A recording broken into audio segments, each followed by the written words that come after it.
รุ่งนี้เจอกันค่ะเที่ยง15เป็นรถนำเที่ยวที่สวยงามมากเลยนะคะตอนนี้คีฮา183เป็นที่นิยมมากออกแคมเปญมาทีไรก็หมดทุกทีเลย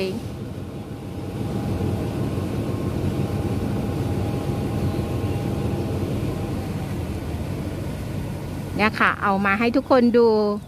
เป็นน้ำย่อยค่ะแล้วก็เดี๋ยวพรุ่งนี้รถมาถ่ายให้พี่ๆเพื่อนๆดูอีกค่ะสำหรับคลิปนี้ไปแล้วนะคะขอบคุณค่ะสำหรับการติดตามสวัสดีค่ะ